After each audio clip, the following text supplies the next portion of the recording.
अमर करूं सतलोक पठाऊं, ताते बंदी छोड़ कहाऊं। कर्म बंधनों से मुक्ति मिलने पर प्राणी मोक्ष को प्राप्त करता है। परमेश्वर कबीर जी की सत्य साधना से सर्व पाप कर्म नष्ट हो जाते हैं।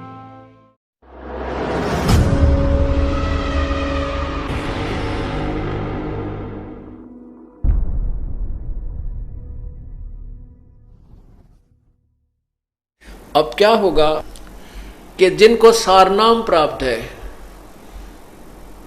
उनके ऊपर रहम करता है प्रभु, वो पार नहीं हुए। तो यहाँ एक ब्रह्मांड में उस परमात्मा ने अपना एक राजदूत भवन बना रखा, वो गुप्त है। तो उन प्राणियों को वहां रख लेगा,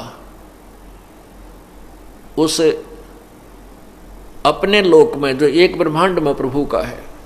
तो फिर उनको रिजर्व कोटे में रखेगा, उनके पुण्यों को बचा के रखेगा, क्योंकि परमात्मा के उस स्थान पर प्राणी के अपने पुण्य नहीं अक्षीण होते, प्रभु के भंडार से वो आहार करता रहता है। और उसको फिर इस कलयुग में जो फिर चतुर्युग के जो चतुर्युगी होती है, इसके कलयुग में जो भक्ति युग आता है उसके आसपास उसको वहां से जन्म दे देता है। तो आज जो पुण्यात्मा प्रभु के चरणों में ये आ रही हैं, ये वही प्राणी हैं, उनको परमात्मा ने अब यहाँ पटक दिया है दोबारा तुम्हारे को।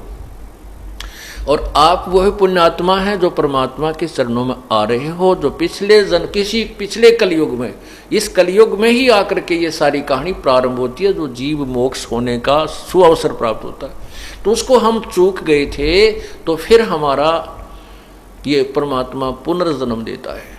जैसे परमात्मा खुद आए, फिर क्या करते, कितने दयालु हैं। आज से 600 वर्ष पहले परमात्मा आए और आप लोगों को, हमारे को पहले ही जन्म दे दिया।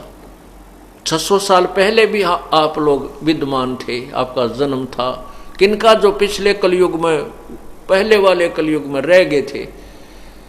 अब 600 साल पहले आए थे, उस समय परमात्मा कबीर जी के 64 लाख शिष्य हुए थे। 64 लाख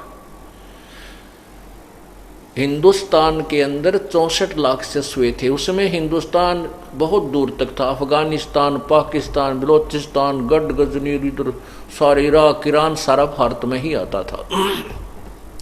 तो उस सारे भारतवर्ष में 64 लाख शिष्य प्रभु के हुए थे।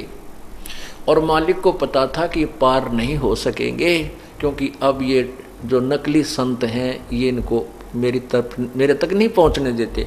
लेकिन परमात्मा ने अपनी समर्थता से आप लोगों को, यानी उस समय जो उत्पन्न थे, जन्म था, इतने सुख दे दिए, उनके दुख दूर कर दिए, उनको मालो माल कर दिया, जिस कारण से लाखों लोग 64 लाख से हो गए थे। को रिश्तेदारों को बुला लाओ थे, आ जाओ भगवान आ रहा है, और इतने सुख हो जाते हैं, नाम लेते ये ठाठ हो जाते। लेकिन मालिक को पता था कि अब ये पार नहीं हो सकते, क्योंकि ये कलयुग का स्टार्ट था समझो, और भक्ति का युग समय नहीं था, भक्ति काल नहीं था वो। और क्योंकि शिक्षित नहीं थे, तो उस समय वो दया कर गया आप पे, उन प्राणियों को आपको रिचार्ज कर गई। आज से 600 साल पहले आप जन्म था आप लोगों का, और आपने वो परमात्मा से नाम प्राप्त किया और आपने भक्ति की, आपको फिर रिचार्ज कर गए, आपके फिर मनुष्य जन्म और अच्छे जन्म होते होते आ रहे हैं। और आज अब फिर संभाल दिया आपको, अब आपको पुनः संभाल लिया। जो सतनाम तक प्राप्त करके मृत्यु को प्राप्त हो गए थे और मोक्ष प्राप्त नहीं कर सके, उनमें से। और अब आपके घरों में जो जन्म होगा वो सारनाम प्राप्त प्राणी, जो किस पिछले कलयुगों में रह गए थे, पार नहीं हुए थे, उनको आपके घरों में जन्म होगा। क्योंकि पहले उनके लिए आपका अपना खेत संवार दिया, उनके माता पिता को तैयार कर दिया, भक्ति पर दृढ़ कर दिया। अब जो आपके घर में वो पुण्यात्मा आएंगी, वो सारनाम के, वो जो अभी उनकी साधना अधूरी रह गई थी, वो रिजर्व कोटे में परमात्मा ने अपने लोक में, यहाँ कल एक ब्रह्मांड में जो प्रभु का लोक है वहाँ रखे हुए हैं। अब आपके घरों में जो संतान आ रही है, जो परमात्मा के चरणों में लग चुके हैं, ये वो सार नाम की जिनकी कमाई नाम प्राप्त था वो आएंगे। अब इनको शीघ्र ही, अब देखा हमने कोई 8 वर्ष का, कोई 10 वर्ष का, उस बच्चे को सारनाम मिल चुका है। 14 वर्ष हो गए, 13-14 वर्ष हो गए इस दास को नाम उपदेश देते ने। और कुछ बच्चे ऐसे हैं जिनके 10-10 वर्ष, 12 साल या 13 साल के होंगे, 14 के होंगे, गणित गणित, और उनको भी सारनाम प्राप्त हो चुका है। ये वो पहलवान हैं जो पिछले समय में इनकी गुड़ाई अधूरी रह गई थी।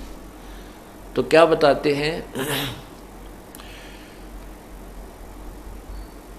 कि बाजी से राजी नहीं वो संतों नाल खुशाले, मल अखाड़ा जीतेंगे ये युगन युगन के माल।